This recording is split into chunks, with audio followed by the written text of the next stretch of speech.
Hello students, कैसे हो आप सभी। आई होप आप बिल्कुल बढ़िया होंगे। मैं अर्जुन सिंह राठौड़ वेलकम करता हूं आपका आज की क्लास में। जैसा कि फ्रेंड्स, आज की जो हमारी क्लास है वो एसबीआई पीओ प्री 2019 का जो मेमोरी बेस्ड पेपर है उसको बिल्कुल अच्छी अप्रोच के साथ मैं आज आप लोगों को करवाने वाला हूं। साथ ही साथ उसके अंदर आप लोगों को यह भी बताऊंगा किस तरह से कम टाइम में क्वेश्चन को अटेम्प्ट किया जाता है, क्या अप्रोच होती है। ठीक है, तो चलिए इससे पहले हम कुछ बातें कर लेते हैं। जैसा कि आप लोगों की बहुत दिनों से डिमांड थी और आपको दिख भी रहा होगा अनअकैडमी, बिल्कुल राइट। मैं अनअकैडमी प्लस पे मेरा कोर्स लेकर आ रहा हूं। ठीक है, ये जो हमारा कोर्स होगा ये दो कोर्स चलेंगे मेरे यहां पर। इसमें दो क्लासेज होगी, एक मेरी मॉर्निंग क्लास होगी और एक इवनिंग क्लास होगी। मॉर्निंग जो क्लास होगी उसका टाइम होगा 9 AM to 10 AM, that's mean सुबह 9 से 10 बजे तक। और इवनिंग की जो क्लास होगी वो होगी 8 से 9 बजे तक, that's mean 8 PM to 9 PM। Clear. Morning वाली जो क्लास होगी उस क्लास के अंदर हम कंप्लीट ग्रामर को कवर करेंगे। क्लियर है। मतलब देखिए, सबसे पहले मैं आपको कुछ चीजें बताना चाहता हूं। जैसा कि आप लोग कभी भी बैंकिंग एस्पायरेंट्स जो होते हैं उनका जनरली इंग्लिश को लेकर यह परसेप्शन होता है कि थोड़ी ग्रामर पढ़ ले काम खत्म हो जाएगा। लेकिन देखिए, जिस तरह से मैं मेरे ऑफलाइन क्लासेज के अंदर जो कंप्लीटली कवर करता था वो सारी की सारी चीजें मैं आपको इस प्लस कोर्स में देने वाला हूं। तो मॉर्निंग की क्लासेज होगी हमारी कंप्लीटली ग्रामर पर, और इवनिंग की जो क्लासेज होगी वो क्लासेज होगी हमारी सिर्फ और सिर्फ प्रैक्टिस एक्सरसाइज पे फोकस करेंगे हम लेटेस्ट पैटर्न के अकॉर्डिंग। जैसा कि आप लोगों ने ये सारी क्लासेज मेरी देखी और आपने एंजॉय किया है, और साथ ही साथ मैं बिल्कुल बेसिक से लेकर एडवांस तक आप लोगों को पढ़ाने वाला हूं। ठीक है, जिसके अंदर आप लोग अगर कंटिन्यू, अगर आप अपना डिटर्मिनेशन के साथ, अगर डेडलाइन फिक्स करते हुए डिसिप्लिन के साथ अगर आप मेरी क्लासेज रोजाना अटेंड करेंगे तो मैं गारंटी दे रहा हूं इस साल आप लोगों का इंग्लिश के कारण आपका सिलेक्शन नहीं रुकेगा। और जिन स्टूडेंट्स का अगर मान लीजिए किसी भी तरह से स्कोर कम रह रहा था वो स्कोर में आपका बूस्ट करने वाला हूं। तो गाइज आप लोग जुड़िएगा मेरे साथ। मेरी क्लासेस 6 अगस्त से स्टार्ट हो रही है। साथ ही साथ सबसे इंपॉर्टेंट चीज, आप लोग जो भी इस कोर्स को परचेज करना चाहे, ठीक है, वो आप लोगों की इच्छा है, क्योंकि आप लोगों के प्यार से और आप लोगों के सपोर्ट से ही मैं यहां तक पहुंचा हूं। तो आप लोग अगर इसे परचेज करना चाहे तो मेरा कोर्स आप बिल्कुल परचेज करिएगा। और परचेज करते समय मेरा जो कोड है वो आप रेफरल कोड के तौर पर ASR10 का यूज करिएगा। ठीक है, ASR10 का क्या लॉजिक है मैं आपको बता देता हूं। वैसे ये बहुत लकी है ये ASR वर्ड जो होता है, इसीलिए मैंने इसको रेफरल कोड के तौर पर रखा है। इसमें आपको अच्छे से पता है मेरा नाम है अर्जुन सिंह राठौड़। ओके, अर्जुन सिंह राठौड़ में से अर्जुन का फर्स्ट कैरेक्टर है A, ठीक है, सिंह का है S और राठौड़ का है R, और डिस्काउंट रहेगा आपका 10% डिस्काउंट। तो आप इस कोड को अप्लाई करिएगा और आप उस पे आप अपना डिस्काउंट लीजिएगा और क्लासेस रेगुलर अटेंड करिएगा। मैं गारंटी देता हूं सिलेक्शन लेकर रहेंगे। तो चलिए स्टार्ट करते हैं हम आज की क्लास। जैसा कि फ्रेंड्स, आज हम करने जा रहे हैं SBI PO 2019। ठीक है, ये प्रीलिम्स एग्जाम का आज का सेक्शन होगा हमारा। जो 2019 मेमोरी बेस्ड जो आपके पेपर है वो आज मैं सोल्व करवाने वाला हूँ आपको। साथ ही साथ इसमें स्पेशली आपको कुछ अप्रोचेज बताने वाला हूँ मैं कि किसी क्वेश्चन को अटेम्प्ट करते समय आपकी क्या अप्रोच रहनी चाहिए।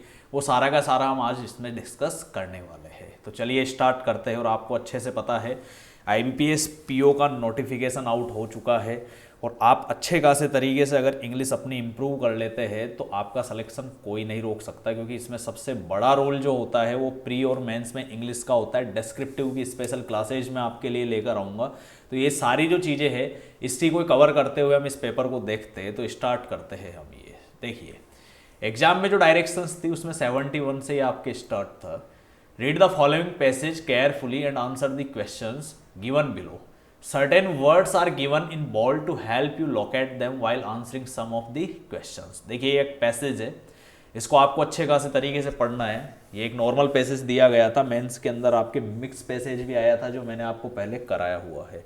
क्लियर है। अब देखिए, किसी भी पैसेज को करने की क्या अप्रोच होती है इसका मैं अलग से भी आपके लिए एक वीडियो लेकर आऊँगा। लेकिन अभी बता देता हूँ एक जस्ट आपको ब्रीफ में कि कभी भी आप पैसेज को स्टार्टिंग से पढ़े नहीं। मेरा मानना ये, मेरी अप्रोच के अकॉर्डिंग अगर आप चलेंगे तो गारंटी आप उस पैसेज को कम टाइम के अंदर एक्यूरेसी के साथ क्वेश्चंस राइट कर सकते हो। ठीक है, बाकी कुछ हमें स्किप भी करने होते हैं, लेकिन हमारी किसी भी पेपर को करते समय जो स्टार्टिंग अप्रोच होती है वो यही होती है कि उसमें क्वेश्चंस आप कितने राइट कर रहे हो। 30 क्वेश्चन से उनमें से स्टार्टिंग के अंदर आप देख लीजिए आप कितने राइट करते हो। तो चलिए स्टार्ट करते हैं। तो सबसे पहले पैसेज को 1 मिनट के लिए हम छोड़ देते हैं, क्लियर है। हम यहाँ पर आ जाते हैं, इसके क्वेश्चंस को हम पढ़ेंगे। तो देखिए क्वेश्चन नंबर यहाँ पर आपको अच्छे खासे तरीके से दिख रहा है, 71 क्वेश्चन है। 71 क्वेश्चन के अंदर बोला है which of the following facts are correct as per the given passage. अगर ऐसी कंडीशन में इसके अंदर में स्टेटमेंट को या जो फैक्ट्स दिए हुए वो तब ही राइट बता सकता हूं जब मैंने पैसेज पूरा पढ़ा है। दैट्स मीन इसके लिए हमें पैसेज पढ़ना होगा। फिर 72 है, 72 के अंदर भी वही चीज, what did the author mean by the line, इस लाइन का क्या मतलब निकल रहा है ये भी हमें पैसेज पढ़ के ही पता लगेगा। तो इसको भी हम 1 मिनट के लिए छोड़ देते हैं, करेंगे जरूर। फिर 73 में अगर मैं देखूं तो यह बोल रहा है which of the following is are the positive effect of renewable energy. Renewable energy के क्या पॉजिटिव इफेक्ट्स है, तो उसके लिए भी हमें पैसेज को पढ़ना पड़ेगा। फिर हम आ जाते हैं 74 हमें कह रहा है why government subsidies are likely to become less important, इसके लिए भी हमें पैसेज पढ़ना पड़ेगा। फिर उसके बाद हम देखते हैं 75 विच of the following words will come in place of A is given in the passage. तो पैसेज के अंदर एक आपको ए यहां पर सेक्शन दिया हुआ है, इसमें कौन सा वर्ड आपके उसमें से आंसर आएगा। तो उसके लिए हमारे को पैसेज का सिनारियो पता करना पड़ेगा, पॉजिटिव वे में जा रहा है या नेगेटिव वे में जा रहा है। तो इसे भी हम थोड़ी देर के लिए पैसेज पे छोड़ देते हैं। फिर हम नेक्स्ट आ जाते हैं आपके 76। देखिए 76 जो है यह है which of the following word is most similar in meaning of accounting for as given in the passage. अगर मैं बात करूं आपसे तो अकाउंटिंग फॉर का क्या मतलब है। अब देखिए इसके लिए हमारे को इस तरह से जब कभी भी कोई सिमिलर वर्ड्स आ जाए, सिनोनिम्स आ जाए, एंटोनिम्स आ जाए, तो ऐसे क्वेश्चंस को करने के लिए हमें किसी भी तरह से पैसेज को पूरा पढ़ने की जरूरत नहीं है, क्योंकि हमें उसके अंदर डायरेक्टली भी आंसर आप अच्छे खासे तरीके से पता कर सकते हो। जैसे अगर मैं बात करूं अकाउंटिंग फॉर पॉजिटिव वर्ड है या नेगेटिव वर्ड है, तो आप अच्छे से जानते हो अकाउंटिंग फॉर कैसा वर्ड है, आपके एक पॉजिटिव वर्ड निकल कर आता है, क्लियर।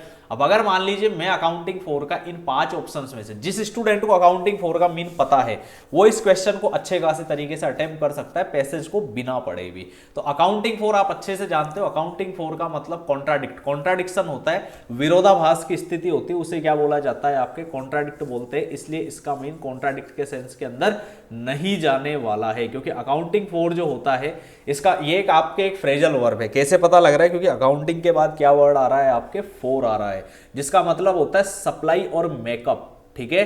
किसी भी चीज की सप्लाई करना या उसे बनाना, स्पेसिफाइड अमाउंट और प्रोपोर्शन, एक पर्टिकुलर अमाउंट के अंदर या प्रोपोर्शन के अंदर अगर हम किसी चीज की सप्लाई करते हैं, उसे मेकअप करते हैं, तो हम उस चीज के अंदर क्या कर रहे हैं, एक तरह से कंट्रीब्यूट कर रहे हैं। तो इसका आंसर क्या निकल कर आ जाता है बी। अब इसके लिए हमें कहीं पैसेज को पढ़ने की जरूरत नहीं पड़ेगी, क्लियर है। ऐसे अगर मान लो मैंने कहा which of the following word is most similar in meaning to plummets as given in the passage, clear. अब पैसेज में तो हम देख ही लेंगे, लेकिन यहां पर हम एलिमिनेशन पावर के अकॉर्डिंग भी तो कर सकते हैं ना। यहां पर जैसे आपको अच्छे खासे तरीके से पता है कि प्लमेट्स का मीन क्या होता है। प्लमेट्स मीन्स होता है आपके फॉल और drop straight down at high speed, ठीक है। मतलब कोई भी चीज बहुत तेज गति से अगर घट रही है, फॉलिंग हो रही है, ठीक है। इसकी जैसे मान लो पहले कोई चीज पीक में थी, बहुत स्पीड से वो घट रही है, तो उसे क्या बोला जाता है, आपके प्लमेट्स बोला जाता है। और आप अच्छे से जानते हो कि किसी भी चीज का कंटिन्यूअसली घटने को हम और क्या कहते हैं, आपके स्लंप कहते हैं। क्या कहते हैं, स्लंप। कैलस मीन्स होता है कोई चीज धड़ाम से गिर जाए, धीरे धीरे घटने को क्या बोला जाता है, आपके स्लंप बोला जाता है। बताइए कोई दिक्कत इसके अंदर। तो देखिए मैं आपको वही चीज समझाना चाह रहा हूं कि कभी भी जब आप पैसेज करें तो अच्छे से मेरी अप्रोच के अकॉर्डिंग ये होना चाहिए कि सबसे पहले आप हमेशा ध्यान रखो एंटोनिम और सिनोनिम वाले क्वेश्चंस को पहले देख लो, ताकि आपको ये पता लग जाए कि इसका मीन पता है या नहीं है। फिर हमारा पैसेज पढ़ना ज़्यादा हमारे लिए बेनिफिशियल होगा। अब देखिए पैसेज को हम स्टार्ट करते हैं। तो पैसेज बोल रहा है renewable energy is the future. Renewable energy आप जानते ही हो, हिंदी में इसे कहा जाता है अक्षय ऊर्जा। मतलब कोई भी चीज को रिन्यू कर सके ऐसी एनर्जी जो होती है, रिन्यूएबल एनर्जी जो होती है, अक्षय ऊर्जा जो होती है, यही हमारा फ्यूचर है। And the future is finally here, और फ्यूचर फाइनली यहीं पे है। Global investment in renewable energy soared up last year far outstripping investment in fossil fuels according to a UN report. UN report के अनुसार अगर आप देखो तो last year global investment in renewable energy, भाई जो रिन्यूएबल एनर्जी के अंदर जो ग्लोबल इन्वेस्टमेंट था, वैश्विक इन्वेस्टमेंट जो था आपके लास्ट ईयर, वो क्या हुआ, शॉर्ट अप, बढ़ा एकदम से। जबकि far outstripping investment in fossil fuels, जीवाश्म ईंधन, फॉसिल फ्यूल्स मतलब होता है जीवाश्म ईंधन के अंदर वो क्या था, एक तरीके से दूर रहा वो इन्वेस्टमेंट, मतलब ज्यादा किसमें हुआ, रिन्यूएबल एनर्जी के अंदर।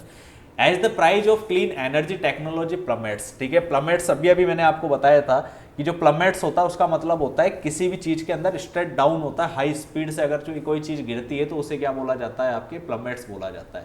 तो as the price of clean energy जो थी आपके स्वच्छ ऊर्जा जिसे हम कहते हैं, उस टेक्नोलॉजी के अंदर कीमतों में भारी गिरावट हुई। It has become an increasingly attractive prospect for world governments, ठीक है, जो कि वर्ल्ड गवर्नमेंट जो था उसके लिए एक आकर्षक संभावना बन गया। अट्रैक्टिव प्रोस्पेक्ट मीन होता है हिंदी के अंदर आकर्षक संभावना बन जाना। China was by far the world's largest investor in renewable energy in 2017। 2017 में चाइना जो है ये दुनिया का सबसे बड़ा इन्वेस्टर रहा है रिन्यूएबल एनर्जी के अंदर, accounting for nearly half of the new infrastructure commission, ठीक है, जिसमें क्या है आपके कि लगभग इसका जो आधा हिस्सा था, क्लियर, किस चीज का, न्यू इंफ्रास्ट्रक्चर मतलब नए जो बुनियादी ढांचे थे, इंफ्रास्ट्रक्चर मतलब होता है ढांचों का, ठीक है, कमीशन किया गया। This was mainly a result of its massive support for solar power which globally attract nearly a fifth more investment than in previous year, ठीक है, मतलब मेन रूप से अगर हम इसकी देखें अगर तरीके से एक तरह से, तो यहां पर ये बोल रहा है ए result of its massive support for solar power, ठीक है, मतलब सोलर पावर जो थी, सौर ऊर्जा जो थी, उसके एक तरह से जो भी सपोर्ट हो रहा था उसका परिणाम था, जो कि उससे क्या हुआ आपके globally attract nearly fifth more investment than in previous year, जो कि पिछले साल के अंदर ही उसकी अगर हम तुलना करें तो लगभग फिफ्थ मतलब 5 गुना या 5वां अधिक उसके अंदर इन्वेस्टमेंट हुआ। अदर कंट्रीज इंक्लूडिंग, बाकी जो दूसरी कंट्रीज थी जिसमें इंक्लूड करें हम Australia, Sweden and Mexico, more than double the amount of money, उन्होंने मतलब अपने जो मनी जो था उसका अमाउंट लगभग क्या कर दिया, डबल जो अमाउंट था उससे ज्यादा हुआ। They pumped into clean energy projects, मतलब जो उन्होंने क्लीन एनर्जी स्वच्छ ऊर्जा जो प्रोजेक्ट्स थे उनके अंदर उन्होंने पैसा लगाया था। Yet again this was a record year for new renewable power capacity being financed. Francois D. Esquitis from UN Environments Energy and Climate Branch told The Independent। अब यहाँ पर देखें अगर हम तो The Independent एक पेपर का नेम है, ठीक है, तो UN Environments Energy और Climate Branch से जो आपके जो ये बंदे थे जिनका नाम है आपके फ्रैंकोइस डी स्टाइस, ठीक है, उन्होंने द इंडिपेंडेंट को बताया this was a record year for new renewable power capacity being finance. भाई ये एक तरह से देखा जाए तो रिन्यूएबल पावर कैपेसिटी को जो फिनांस किया गया है वो उसके लिए एक तरह से रिकॉर्ड साल था, मतलब सबसे ज्यादा इसी साल के अंदर क्या हुआ था, फिनांस किया गया था, एक तरह से निवेश किया गया था।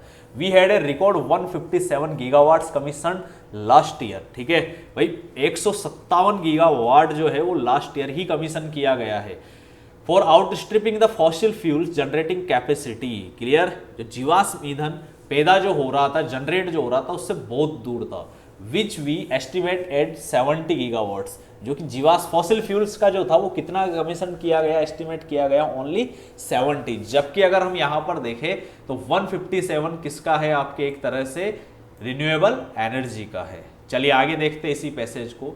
In just over a decade, एक दशक के अंदर ही अगर हम देखें तो यहाँ बोल रहा है concerted investment has increased the proportion of world electricity generated by wind, solar and other renewable sources from around 5% to 12%, ठीक है, केवल एक डिकेड में अगर हम देखें इस चीज को तो आप अच्छे से देखोगे कि जो सोलर है, विंड है और अदर जो रिन्यूएबल सोर्सेज है फ्रॉम अराउंड 5% टू 12%, उनमें कितना परसेंट एक तरह से जनरेट हुआ उनसे इलेक्ट्रिसिटी, 5% से लेकर 12%। The electricity sector remains the brightest spot for renewable with the कहा गया renewables with the exponential growth of solar, photovoltaics and wind in recent years. तो यहां पर अगर मैं आपसे बात करना चाहूं तो विद्युत, आप अच्छे से जानते हो कि जो विद्युत क्षेत्र होता है एक तरह से, या इलेक्ट्रिसिटी सेक्टर जिसे हम इंग्लिश के अंदर कहते हैं, क्लियर, उसमें जो सौर फोटोवोल्टेइक जो होता है, ठीक है, और साथ ही साथ अगर मैं आपसे यहाँ बात करूं तो एक चीज और बोल रहा है यहाँ पर and wind in recent years, ठीक है। सोलर फोटोवोल्टिक्स और साथ ही साथ विंड की जो एनर्जी होती है उसके अंदर एक तरह से बहुत ज्यादा ब्राइटेस्ट स्पॉट्स देखे गए हैं और साथ ही साथ बहुत ग्रोथ भी हुई है। And building on the significant contribution of hydro power generation, और साथ ही साथ हाइड्रो पावर जनरेशन के अंदर सिग्निफिकेंट कंट्रीब्यूशन भी ये बिल्ड कर रहे हैं। But electricity accounts for only A fifth of global energy consumption, मतलब आप इस पूरे पैसेज के अंदर देखें तो सिर्फ और सिर्फ किसकी बात हो रही है, आपके एक तरह से रिन्यूएबल एनर्जी, क्लियर है, किस चीज़ों से जनरेट हो रही है वो सारी चीज़ें आपको यहाँ पर बताई गई है, क्लियर। तो but electricity accounts for only, देखिए अकाउंट्स फॉर आप अच्छे खासे तरीके से जानते हो कि अकाउंट्स फॉर का मतलब होता है किसी चीज़ के लिए उत्तरदायी होने को क्या बोला जाता है, आपके अकाउंट्स फॉर बोला जाता है, okay.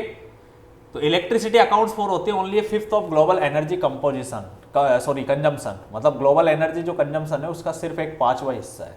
And the role of renewables in the transportation and heating sector remains to the energy transition. अब यहां पर ए सेक्शन आपसे पूछा गया है, तो अगर मैं आपसे यहां पर बोलूं कि the role of renewable in the transportation, ठीक है भाई, ट्रांसपोर्टेशन के अंदर जो है एक तरह से आपके रिन्यूएबल्स का जो रोल है और and heating sector remains to the energy transition, तो हीटिंग सेक्टर के अंदर वो चीज क्या रहती है। अब आप मुझे यहां पर बताइए which of the following words will come in place of a as given in the passage. पहला है आपके एलिवेट, सेकंड है आपके एग्जिस्टेंस, सी है आपके एरेटिक, डी है आपके डायबोलिक और ई है आपके क्रिटिकल। तो आप उसको देख के आप मुझे अच्छे से बताइए इनमें से कौन सा ऑप्शन आपके सूट करता है। जो भी आंसर है आप लोगों का वो कमेंट में लिख दीजिए, बाकी उसके बाद मैं आपको बताने वाला ही हूँ। जो भी आंसर है आपका जल्दी से बताइएगा। यस, कमेंट कर दीजिएगा अपना। तो देखिएगा अच्छे से इस लाइन को देख लीजिए, फिर हम नेक्स्ट स्लाइड में जाने वाले हैं। The role of renewables in the transportation and heating sector remains critical to the energy transition, clear. That's mean critical means होता है आपके हैविंग ए डिसिजिव और critical importance in the success, failure और existence of something, clear. तो इस तरह से हमारे को यहां पर इसका आंसर पता लगता है कि ये क्रिटिकल पोजीशन की बात कर रहा है। फिर अगर मैं आपसे बात करूं क्वेश्चन नंबर 71 पे आ जाते हैं, एक बार आप ये भी देख लीजिए इस पैरा को। The UK has been performing well in clean energy generation, में यूके जो है वो क्लीन एनर्जी जनरेशन के अंदर अच्छा परफॉर्म कर रहा है with recent figure showing wind and solar sources had overtaken nuclear as supplies of electricity. भाई रिसेंट फिगर्स को अगर हम देखें तो वो ये बताते हैं कि wind and solar resource had overtaken, भाई विंड और सोलर रिसोर्स सोर्सेज जितने भी थे वो ओवरटेक कर चुके हैं nuclear as suppliers of electricity. However despite these positive trends, 2017 saw a big drop of 65% in British renewables investments. Experts have criticized the withdrawal of UK support for onshore wind, as previous analysis has demonstrated it already has the capacity to outcompete fossil fuels as a power source. As renewable energy prices continue to fall, renewable energy की जो price है जो continue है fall कर रही है। However, Professor Musliner said government subsidies are likely to become less and less important, ठीक है भाई। गवर्नमेंट की जो सब्सिडीज है अगर हम उनको देखें तो एक तरह से वो क्या हो रही है, कम महत्वपूर्ण है और साथ ही साथ सब्सिडी कम होने की भी संभावना है। भाई लाइकली टू मीन्स होता है पॉसिबिलिटी होना किसी भी चीज की, क्लियर। अब आ जाते हैं हम इसके क्वेश्चंस के अंदर। तो सबसे पहले मैं उठाता हूँ 71। मैंने कहा which of the following facts are correct as per the given passage, clear. अब अगर ऐसे क्वेश्चंस को आपको अटेम्प्ट करना है उसके लिए पैसेज पढ़ना जरूरी है, इसी कारण से मैंने आपको पूरा का पूरा पैसेज पढ़ाया है। तो सबसे पहले स्टार्ट करते हैं। The decrease in the cost of renewable energy resulted in its wide use, बिल्कुल भाई जो रिन्यूएबल एनर्जी की जो कॉस्ट है उसके अंदर जो डिक्रीज हो रहा है उसका रिजल्ट जो है वो वैश्विक स्तर पर देखा जा रहा है। ये चीज हमने स्टार्टिंग के अंदर ही अच्छे खासे तरीके से पढ़ ली थी, क्लियर। अगर आप स्टार्टिंग के अंदर ही देख लो, आपको यहाँ पर एक पैरा दिख रहा होगा यहाँ से, as the price of clean energy technology plummets. तो प्लमेट्स का मतलब ही क्या है, कोई चीज डाउनवर्ड्स होती जा रही है, गिरती जा रही है, तो वो हमें यहाँ पर ही ये चीज पता लग चुकी है। फिर second, China massively supported solar power and become largest investor in renewable energy. तो इसको भी अगर हम यहाँ देखें तो हमने यहाँ पर पढ़ा था, China was far by the world's largest investor in renewable energy in 2017। तो ये स्टेटमेंट भी हमारा क्या होता है, सही। फिर हम देखें Egypt is conducting feasibility studies for building largest solar power plant. तो अगर हम इसको यहां पर देखें तो यहां कहीं पे आपको इजिप्ट के बारे में बताया गया है, ये लिखा हुआ Egypt is also considering financing options to conduct feasibility studies for building the world largest solar power plant for both electricity generation and water digitalisation. Clear. तो ऐसी कंडीशन में हम देखें तो ये तीनों ही स्टेटमेंट क्या हो रहे हैं आपके करेक्ट हो रहे हैं। तो यहां पर अगर मैं बात करूं तो ऑप्शन नंबर ई है all first second and third. तो इस तरह से अगर आप पूरा पैसेज पढ़ते हो तो हमें सेंटेंस में पता लग जाता है कि कौन सी पोजीशन सेंटेंस की सही है और कौन सी नहीं है, लेकिन आपको उसके लिए पैसेज पूरा अच्छे खासे तरीके से समझ आना चाहिए। फिर आ जाते हैं हम 72 में देखिएगा, what did the author mean by the line the electricity sector remains the brightest spot for renewables with the exponential growth of solar photovoltaics and wind in recent years and building on the significant contribution of hydropower generation। इस पूरे के पूरे sentence को हमने वहां पर पढ़ा था। अब इस पूरे सेंटेंस से ऑथर का क्या मीन है, ऑथर क्या कहना चाहता है आपको एक तरह से।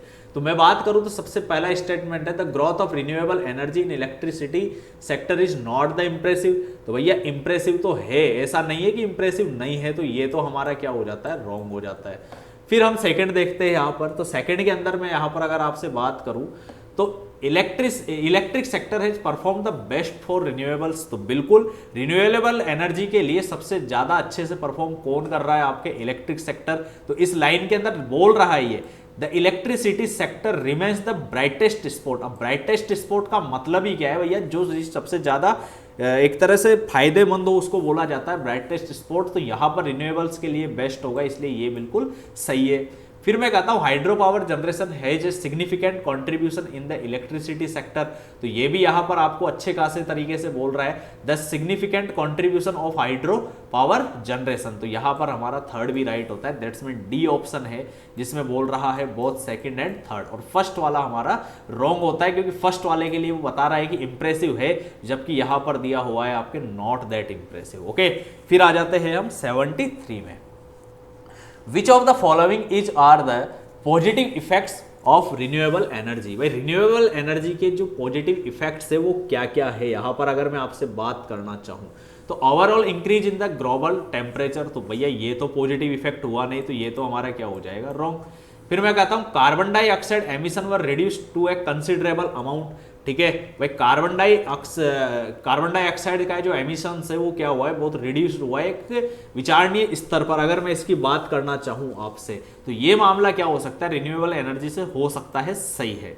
फिर देखते हैं नील बीइंग कन्वर्टेड इनटू ए बायोडाइवर्सिटी हॉटस्पॉट। तो नील की यहाँ पर आपसे जो बात की गई है उसके अंदर ऐसा कहीं नहीं लिखा हुआ, देखिए जैसे कि यहाँ पर आप देखो there are opportunities and potential for wind and solar plants in the east and west Nile areas that will produce around 31150 megawatt from wind and 300 megawatt from solar। तो ऐसा कहीं नहीं बोला गया आपको यहाँ पर कि नील जो है वो नील नदी जो है वो एक तरह से कन्वर्ट हो रही है बायोडाइवर्सिटी हॉटस्पॉट के अंदर। तो ये भी हमारा रॉन्ग होता है। तो ओनली सेकंड, और ओनली सेकंड किस में आ रहा है आपके, सिर्फ बी में। इस प्रकार अगर हम देखें तो thus our option B is correct. Okay, फिर आ जाते हैं हम 74।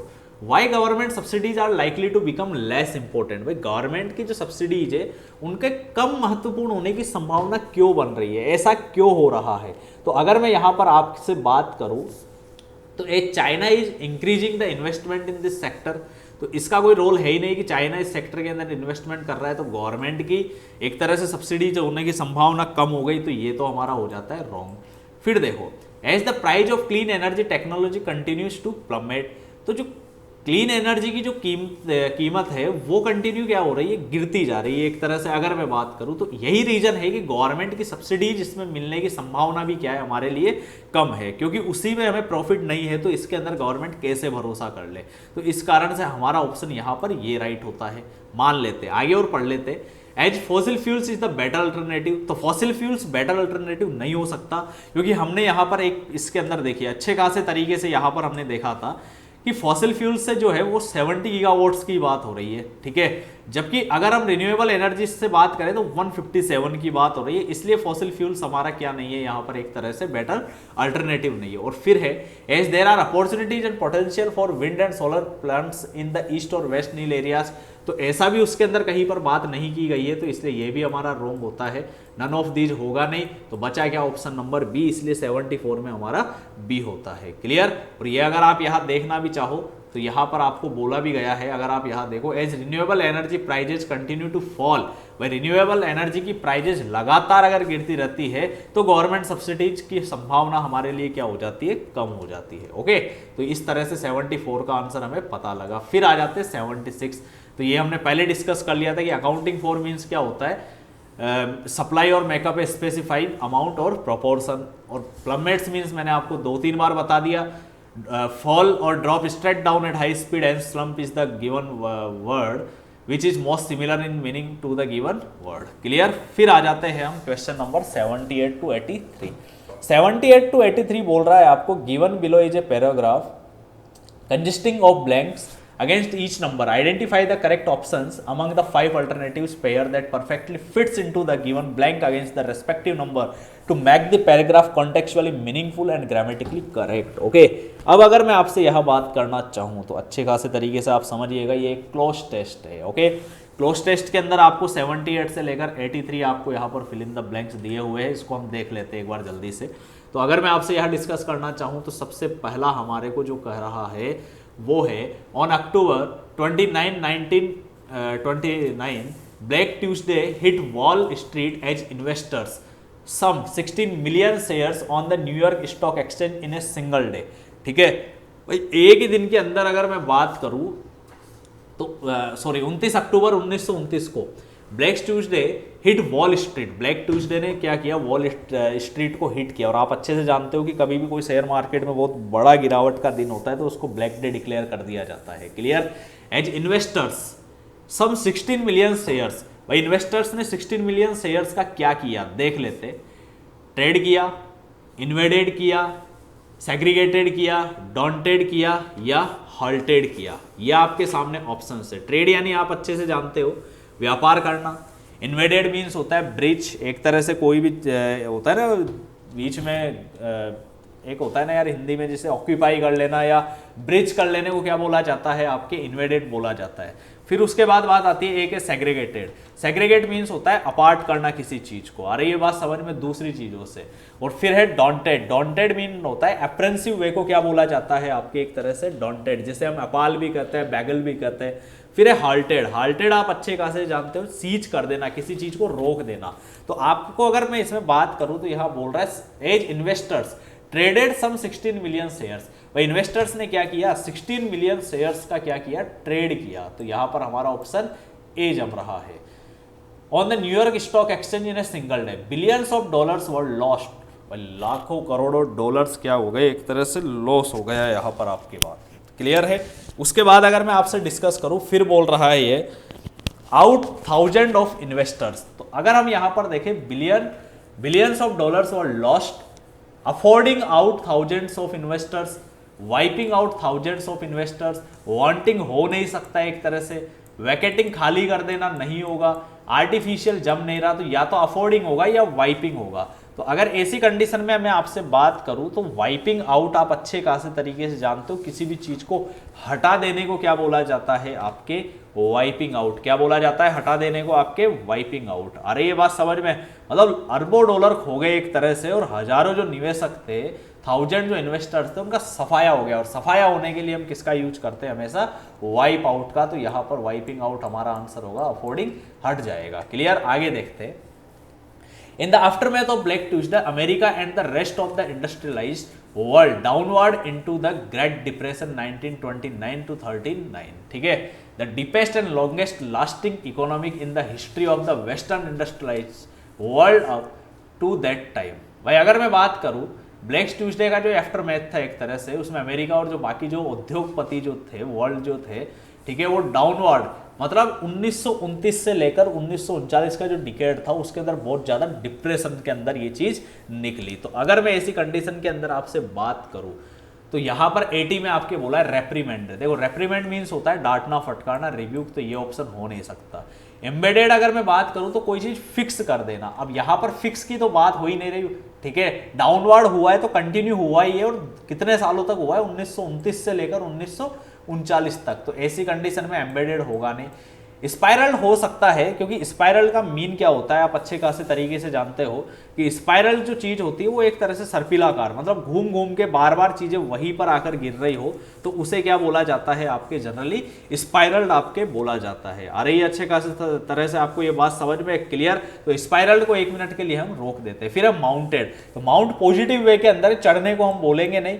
और फिर डिसरिगार्ड, तो डिसरिगार्ड एक तरह से हुआ नहीं है इन्वेस्टर्स का, तो आंसर क्या बचा आपके स्पाइरल, इसका आपका आंसर होगा। ओके चलिए आगे देखते हैं। अब नेक्स्ट आपके सामने बोला है यहां पर the deepest and longest lasting economics clear in the history of the western in industrialised world up to that time. तो ऐसी कंडीशन के अंदर मैं बात करूं तो प्रोवाइडेड है, एक है आपके इनफिल्ट्रेशन, फिर है डिसमेंटर, फिर है डाउन टर्न, और फिर है डाइवर्सिफिकेशन क्लियर। तो अगर मैं आपसे यहां पर बात करना चाहूं एक तरह से, तो ये एक तरह से सबसे लंबी चलने वाली क्या थी आपके आर्थिक मंदी थी, ये ऐसा कि वहां पर पैराग्राफ के अंदर आपको बोला गया है। तो ऐसी कंडीशन में अगर मैं यहां पर बात करना चाहूं तो एक है आपके डिसमेंटल, तो डिसमेंटल तो पूरी तरह से विनाश हुआ नहीं था, डाइवर्सिफिकेशन उसका हो नहीं सकता मंदी का क्लियर है।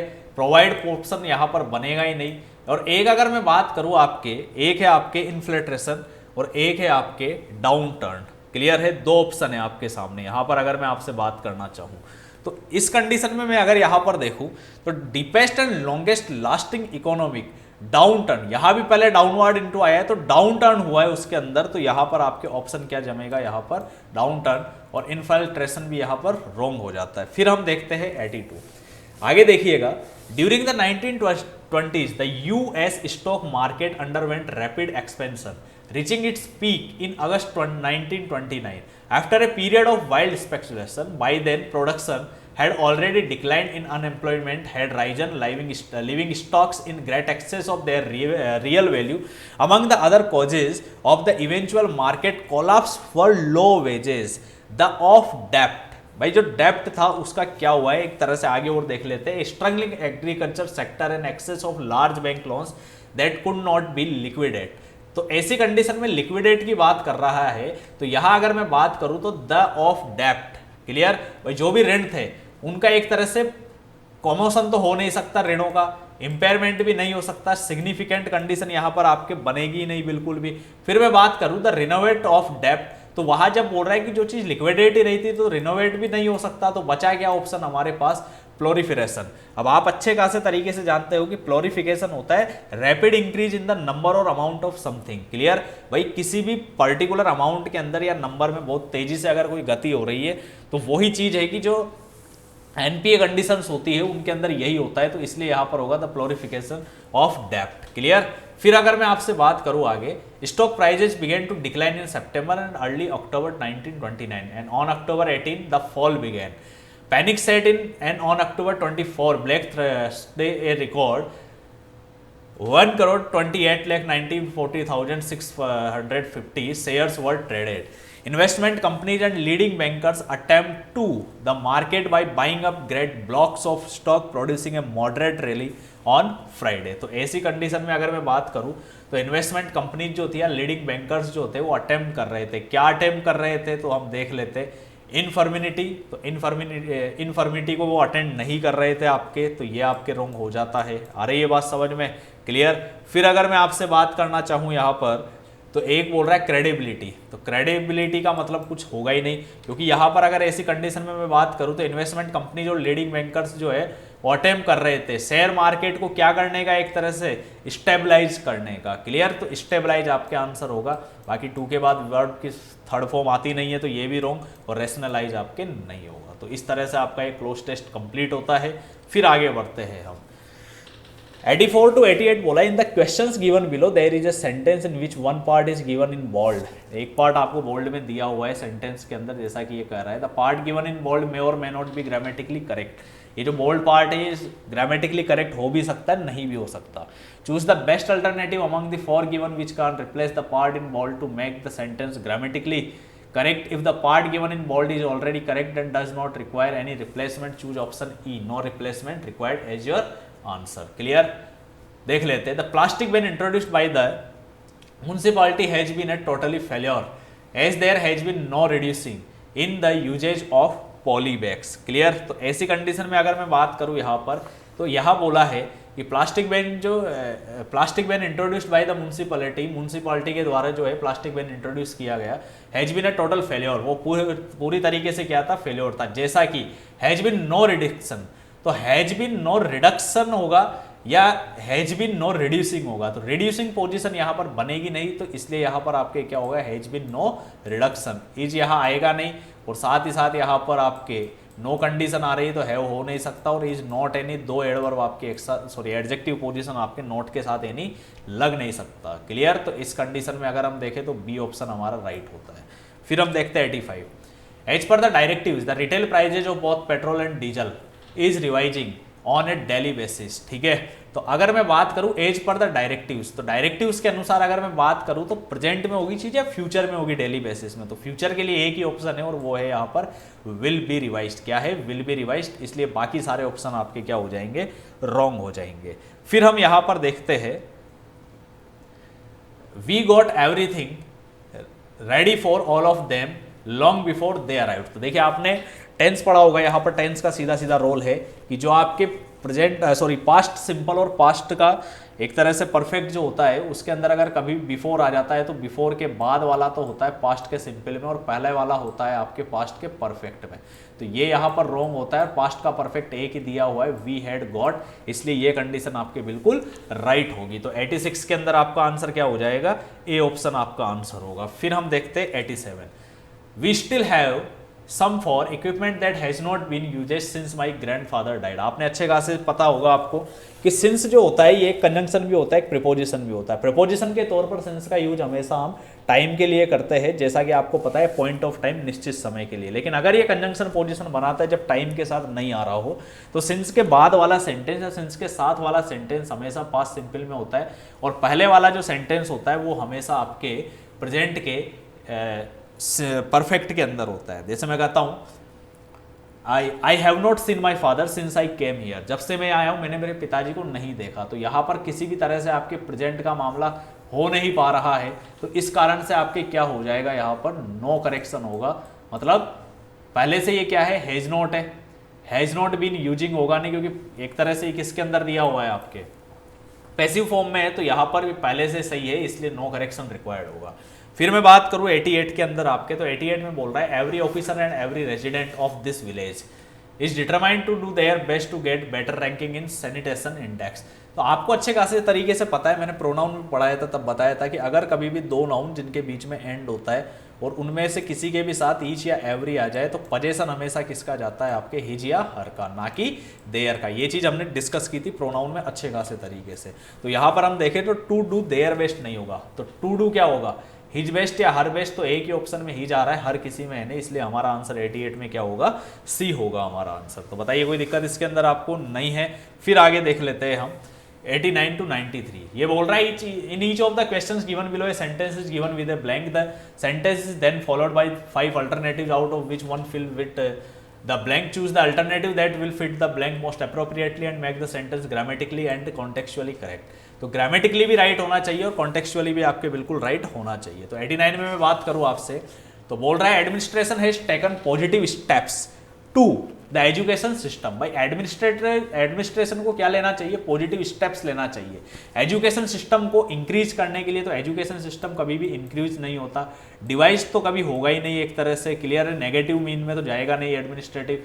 रिनोवेट, एजुकेशन सिस्टम को रिनोवेट नहीं किया जाता, रिनोवेट वगैरह बिल्डिंग्स वगैरह को किया जाता है। तो बचा है क्या, रिवैम्प। तो देखिए आप अच्छे खासे तरीके से जानते हो कि रिवैम्प का मतलब होता है न्यू एंड इम्प्रूव्ड फॉर्म। ठीक है, किसी भी चीज के अंदर जैसे एजुकेशन सिस्टम में अगर नया या इम्प्रूव्ड फॉर्म अगर हम लेकर आते हैं तो उसे क्या बोला जाता है, आपके रिवैम्प। और डिस्पेल हमेशा नेगेटिव वर्ड है, तो डिस्पेल का मतलब होता है ब्रेक, डिसअपियर, कोई भी चीज गायब कर देने को बोला जाता है। तो एजुकेशन सिस्टम को एडमिनिस्ट्रेटिव पॉजिटिव स्टेप्स में नहीं आएगा, इसलिए बचा क्या ऑप्शन हमारे पास, रिवैम्प। फिर देखते हैं health and education sectors are one of the most sectors in the global market. ठीक है, हेल्थ और एजुकेशन सेक्टर जो है वो सबसे ज़्यादा ग्लोबल मार्केट में बेनिफिट सेक्टर है, बेनिफिट के तौर पर ले नहीं सकते, नेसेसिटी हो नहीं सकती, प्रॉफिट सेक्टर नहीं है क्योंकि ऑप्शंस और भी है, इंपॉर्टेंट सेक्टर बिल्कुल नहीं होगा, बचा क्या ल्यूक्रेटिव, और ल्यूक्रेटिव बिल्कुल यहाँ पर अच्छे खासे तरीके से, दैट्स मीन ल्यूक्रेटिव का मीन होता है producing a great deal of profit, ठीक है। अगर मैं यहाँ पर बात करता प्रॉफिट सेक्टर्स भी कह सकता था, लेकिन ल्यूक्रेटिव का मतलब है कि प्रॉफिट सेक्टर्स के अंदर भी बहुत ज्यादा ग्रेट डील करते हैं, तो उसे क्या बोला जाता है, आपके ल्यूक्रेटिव बोला जाता है। फिर देखिए सी इज एन अवेयर सिटीजन, वो एक अवेयर सिटीजन है हु हैज ऑलवेज, अब हेज आ गया तो हेज के साथ वर्ब की थर्ड फॉर्म आएगी, आप अच्छे तरीके से जानते हो, सिर्फ एक ही ऑप्शन में वर्ब की थर्ड फॉर्म है, बाकी सारे देख लीजिए आप किसी में भी वर्ब की थर्ड फॉर्म नहीं है, इसलिए ओनली हमारा आंसर देखते ही क्या हो जाएगा, ए राइट हो जाएगा, क्योंकि आप बोला है ग्रामेटिकली। फिर हम आ जाते हैं 92, in the beginning I looked and could not find quite the car I dreamed of, ठीक है। तो I looked after, look after मतलब होता है टेक केयर, तो ये होगा नहीं, तो चारों तरफ देखने को क्या बोला जाता है, एक तरह से आपके अराउंड बोला जाता है, तो लुक्ड अराउंड आपके आंसर होगा, बाकी ऑप्शंस भी नेगेटिव फॉर्म में चले जाएंगे, अबव पॉजिटिव में होता है। The RBI has played conservative in a rate cut off just 25 basis points, okay. तो अगर मैं आपसे यह बात करूं, RBI has played conservative in a rate cut, अब 25 बेसिस पॉइंट पे रेट कट करने को आरबीआई क्या करेगा, एक तरह से इंट्रोड्यूस थोड़े ना करेगा, अनाउंस करेगा, तो अनाउंसिंग आपके आंसर होगा, डिक्रीज यहां पर होगा नहीं क्योंकि रेट कट पहले हो चुका है, इंप्रूविंग पोजीशन होगी नहीं, कट करने के अंदर प्रपोज्ड होगी नहीं, इंट्रोड्यूस हो सकता था, लेकिन ऐसी चीजें अनाउंस की जाती ना कि इंट्रोड्यूस की जाती है, ओके।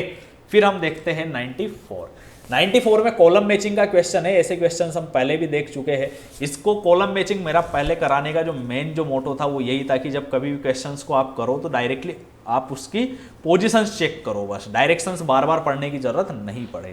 तो ये कॉलम ए है, ये कॉलम सेकेंड है। तो अगर मैं यहाँ पर बात करूँ तो एक बोल रहा है सी एफ और एडी, सी को एफ से कनेक्ट करो, there were no surprises the key stakeholders in the economy, तो सरप्राइजेज और की स्टेक होल्डर्स की कोई जमी नहीं रही ट्यूनिंग, तो सी और एफ वाला वैसे ही रॉन्ग हो गया।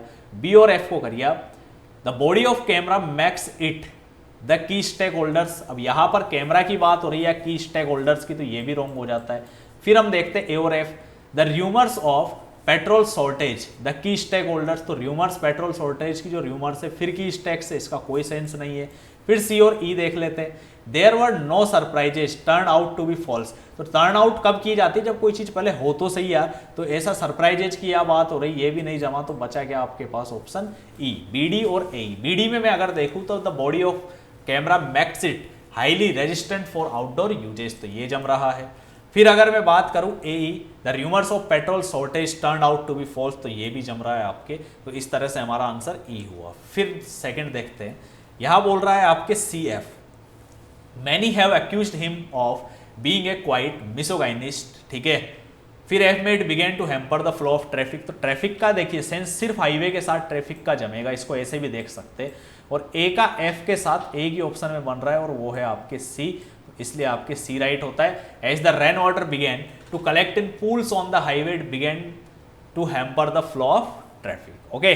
फिर देखते हैं हम 96 to 100, ये बोल रहा है read this sentence to find out whether there is any grammatical or idiomatic error in it, the error if any will be in one part of the sentence, the number of the part is the answer, if there is no error the answer is ignore errors of punctuation if any. अब यहाँ पर एक direction में नई चीज बोली है इसने कि इग्नोर एरर्स ऑफ पंक्चुएशन, कोई भी कोमा, ठीक है, इन्वर्टेड कोमा, इनकी एरर नहीं माननी। तो हम देखते हैं 96, तो यहाँ पर ये बोल रहा है आपके peoples have the freedom of speech, लोगों को बोलने की स्वतंत्रता है, but at the same time each of them, तो देखिए कभी भी ईच ऑफ देम इस तरह से या every of, none of, neither of, either of आ जाए तो वर्ब हमेशा सिंगुलर लगती है, या हैव नहीं होकर क्या होगा हैज, तो हमारा आंसर सेक्शन डी हो चुका है।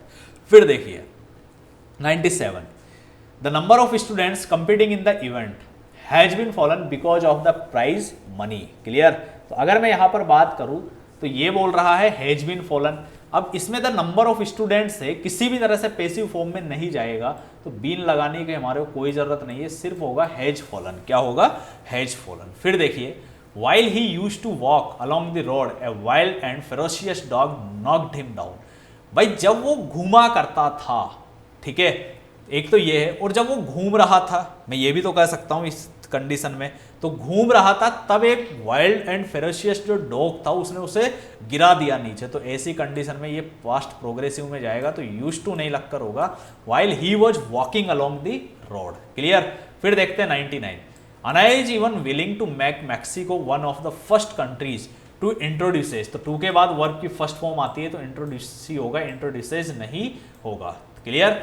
फिर देखते हैं number 100, there were no surprise in the second bimonthly monetary policy announcement by the Reserve Bank of India. तो अगर मैं यहां पर बात करूं सरप्राइजेज है ज्यादा है, तो वर अपनी जगह पर सही है बिल्कुल। इन द सेकंड हमेशा ध्यान रखना, कोई भी आपके ऑर्डिनल नंबर होता है उससे पहले द लगता है, ये भी सही है।